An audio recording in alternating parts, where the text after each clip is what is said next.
Hello, আসসালামু আলাইকুম। আমি নাজমুল। আমি আপনার সাথে আলোচনা করব মাইক্রোসফট এক্সেলের অ্যাবসলিউট ফাংশন নিয়ে। অর্থাৎ অ্যাবসলিউট ফাংশন কিভাবে কাজ করে মাইক্রোসফট এক্সেলে। আমরা জানি যে স্যালারি, আমরা যারা এক্সেলে কাজ করি, এমপ্লয়ীদের বা কর্মচারীদের স্যালারি হিসাব করার জন্য আমাদেরকে অনেক সময় স্যালারি কাটতে হয়, অনেক সময় স্যালারি অ্যাড করতে হয়। আমরা এড নিয়ে আলোচনা করবো। 2.9% স্যালারি ইনক্রিজ হলে নিউ স্যালারি ফিগারটা কি হবে। ওকে, নর্মাল হিসাব হাই স্কুলে আমরা যেভাবে যোগ বিয়োগ গুণ ভাগ করেছি। যেমন এখান থেকে স্যালারি যদি আমি 1,000 টাকা ইনক্রিজ করে দিই, তাহলে এটা equal sign salary plus 1,000, enter. Normal হিসাব 55,550 টাকা।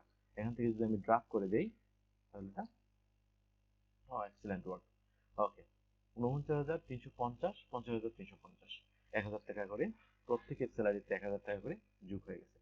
এটা নর্মাল হিসাব। কিন্তু পার্সেন্টেজ যদি হিসাব করি তাহলে কিভাবে করব, আমি এই বিষয়ে নিয়ে আজকে আলোচনা করব। ওকে, এক্সেলের সবসময় ইউজ করবো আমরা ইকুয়াল সাইন। আপনারা জানেন এই বিষয়টা। ইকুয়াল সাইন, তারপরে স্যালারি গুণ 2.9%।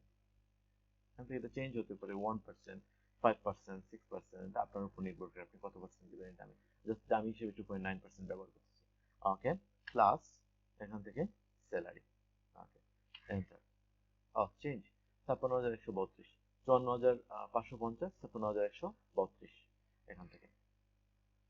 তো আগে যে আমরা একটু আগে যে ড্রাগ করে নিয়ে গেলাম, বাকি স্যালারিটা ফিল আপ করে দিলাম, এভাবে আমি করে দিচ্ছি। দেখি রেজাল্ট কি আসে। ও, এখানে তো কোনো কিছু চেঞ্জ হয়নি। 26,795, 42,540, 42,540 সেম। 2% 9, সরি 2.9% এখানে অ্যাড হয়নি, কিন্তু এখানে অ্যাড হয়েছে এই জায়গায়। 54,000, 54,550, 54,550, 56,132, কিন্তু এখানে অ্যাড হয়নি। এর কারণ কি? কারণ এক্সেলের সেলে আমরা এখান থেকে যোগ যোগ করে দিয়েছি। এই ফাংশনটা আমরা দেখি, সরি, এই ফাংশনটা আমরা দেখি। F10, I9, F10, 1, 2, এখানে তিনটা সেলই কাজ করতেছে। ওকে, এখানে দেখি কি অবস্থা। এখানে F11, I10, F11, এখানে যে I10টা এমটি, এর জন্য এখানে এটা 2.9% অ্যাড হয়নি। অর্থাৎ এক্সেল বলতেছে 2.9% প্রত্যেকটা, এই 2.9% প্রত্যেকটা সেলের পাশে রাখতে হবে, তাহলে সে যোগ করে মূল স্যালারিটা, নিউ স্যালারিটা অ্যাড করতে পারবে। কিন্তু আমরা এখানে 2.9% একটা ঘরে রেখেই বাকিগুলো এমটি রেখে কিভাবে স্যালারিটা অ্যাড করবো, এর জন্য একটা ডিফারেন্ট ফাংশন রয়েছে। ওকে, এন্টার। এটা যেহেতু কাজ করেনি, আমি এটা চেঞ্জ করে দিচ্ছি। তো 2.9% অ্যাবসলিউট ফাংশন, তো এর জন্য আমরা ডলার সাইন ব্যবহার করব। ঠিক এখানে। তো ডলার সাইনের জন্য কি, আপনার কম্পিউটার কিবোর্ড থেকে F4 প্রেস করুন। F4 প্রেস করার পর 2.9% অ্যাড হয়ে গেল। ওকে, ডলার সাইন, এটা হলো অ্যাবসলিউট ইন এক্সেল। ওকে, 56,100, 56,132। এখান থেকে আমি এই ফাংশন, এই রেজাল্টগুলো ডিলিট করে দিচ্ছি, নিউ স্যালারিগুলো। আমি এখান থেকে এই ফাংশনটা ড্রাগ করে নিচে নামিয়ে আনবো, দেখি কি রেজাল্ট হচ্ছে। 27,572, 2.9। এখন দেখুন এটা চেঞ্জ হচ্ছে, নিউ স্যালারি 2.9% প্রত্যেকটাতে অ্যাড হয়ে গেছে। একে বলে মাইক্রোসফট এক্সেলের অ্যাবসলিউট ফাংশন। আমরা এখান থেকে দেখতে পাচ্ছি যে প্রত্যেকটা ফাংশনই এগুলো যোগ হয়ে গেছে।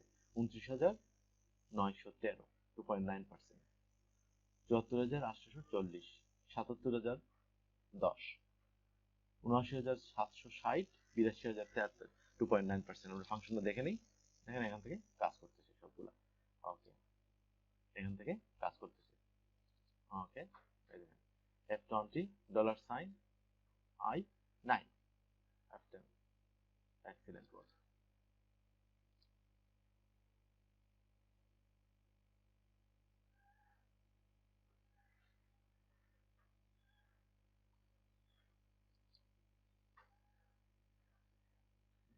সেটা ভুলে, ওকে সরি, এন্টার করে দিচ্ছি। ওকে, 77,010। আমি আশা করি আপনারা বুঝতে পেরেছেন মাইক্রোসফট এক্সেল কিভাবে এক্সেলেট ফাংশন নিয়ে কাজ করতে হয়, এবং আমরা যারা অফিসে কাজ করি তাদের জন্য মাইক্রোসফট এক্সেলটা অত্যন্ত জরুরি সফটওয়্যার। এরপর আমরা সবাই ডিপেন্ডেবল। মাইক্রোসফট এক্সেলের অনেক ধরনের ফাংশন রয়েছে, আপনারা যে যত বেশি ফাংশন জানবেন সে তত বেশি এক্সপার্ট। আমি পরবর্তী ভিডিওতে অন্যান্য বিষয় নিয়ে, মাইক্রোসফট এক্সেলের অন্যান্য বিষয় নিয়ে আলোচনা করব। আজ এই পর্যন্তই। আল্লাহ হাফেজ।